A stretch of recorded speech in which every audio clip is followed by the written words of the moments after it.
Göyçay rayonunda 44 günlük Vətən müharibəsinin qaziləri və veteranları Dost Emersin xətti ilə çalışdıqları Göyçay rayon qaz istismar idarəsindən işdən azad ediliblər. Bildirilir ki, qazilərin əmək müqavilələrinə heç bir əsas göstərilmədən xitam verilib. Bu səbəbdən onlar sosial şəbəkələr vasitəsilə ölkə başçısı Müzəffər Ali Baş Komandan cənab İlham Əliyevə və Göyçay rayon İcra Hakimiyyətinin başçısı Orxan Mürsəlova müraciət ünvanlayıblar. Qazilər müraciətlərində qeyd ediblər ki, vətən uğrunda döyüşlərdə sağlamlıqlarını və həyatlarını riskə atmış şəxslər kimi bugün sadəcə ədalət və iş yerlərinin bərpasını istəyirlər. Azərbaycan Respublikasının Əmək Məcəlləsinə əsasən əmək münasibətləri yalnız qanuni əsaslarla dayandırıla bilər. Onlar inanırlar ki, ölkə rəhbərliyinin qazilərə və şəhid ailələrinə göstərdiyi xüsusi diqqət və qayğının davamı olaraq bu məsələ də diqqətdən kənarda qalmayacaq və obyektiv şəkildə araşdırılacaq. Prezident İlham Əliyevin sözləri ilə desək, qazilər və şəhid ailələri dövlətin daim diqqət mərkəzindədir. Gəlin daha ətraflı qazi və veteranların öz dillərindən eşidək. Mən Əhmədov Vüsal Telmanoğlu, Göyçay rayonunda yaşayıram. 2016-cı ildə Dost Mərkəzinin layihəsi ilə qaz idarəsində işləyirdim. Bu bölümdə dayanan yoldaşlar da hamısı qazi, veteranlardır. Biz buradan müraciət edirik cənab Prezidentimiz İlham Əliyevə.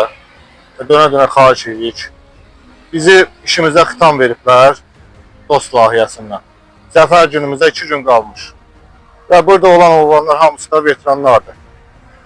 Azərbaycan Respublikasının ərazi bütövlüyü uğrunda getmişik, döyüşmüşük, bayrağımızı göyə qaldırmışıq. Respublikamızı bütün dünyaya tanıtmışıq və bu ilə fəxr edirik. Və cənab Prezidentimizdən də xahiş edirik ki, bizi hər hansısa bir işlə təmin olunur.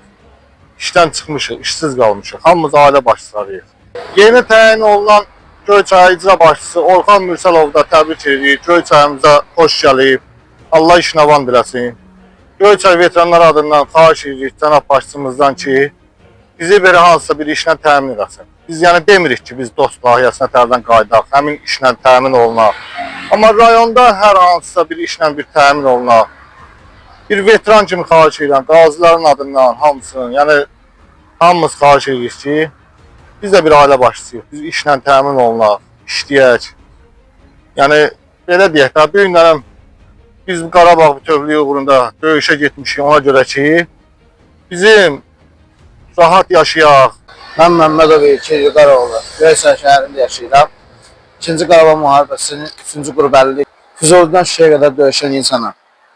Şuşada noyabr 3 günü yaralanmışam. Gəlib, Zəfər bayramı 2 gün qalmış, işimizə xitam verilir Dost Emersin'dən. Və icra başımızdan xahiş edirəm ki, bizi hansı bir işlə təmin edəsin. Çünki müalicəmiz var, xəstəxanaya yeyib gəlməyimiz var. Yəni, hamımız ailə sahibiyik. Yəni, mümkündə bir gün işsiz qalanda biz acından öləcəyik. Hansı bir işlə təmin edəsin ki, biz ailəmizi dolandıra bilək. Nə bilim, yol xərcimizi çəkə bilək. Bu günlər mən deyib dərmanımı nə zul alacam başlama, yol xərcimi çəkə bilməyəndən sonra. Mən olsa dövlət dərmanla təmin edir, amma gedib mən yol xərcimi kim çəkir, heç kim çəkə bilməyəcək. Yine hamımız ailə başçısıyıq, istəmərək ki, yəni, ailəmizin yanında başı şad yarar. Dövlətimizin ötəri, prezidentimizin əmri ilə gedib döyüşmüşük, bugün də deyəcəklər ki, məsələn, qalıqda işsiz. Əslində, qaziləri işlə təmin eləməkdənsə, azaltmaqdansa daha da işsiz edib, daha da çoxaldırlar. Yəni, xahiş edirəm, qurumlardan, dövlət başçımızdan, icra başçımızdan xahiş edirəm ki, bizi işlə təmin eləsin. Vətən müharibəsinin iştirakçısı Abdullah Süleyman 2020-44 günlük Vətən müharibəsində mən də uşaqlar kimi müharibədə iştirak eləmişik. Mən prezidentdən xahiş edirəm, mənim evimdə 2 dənə ağır xəstəm var, biri onkoloji xəstədir, 4 dənə uşağa baxıram. Xahiş edirəm, bizi işlə təmin edirsiniz. Etibar Bəşirov, Göyçay naminə.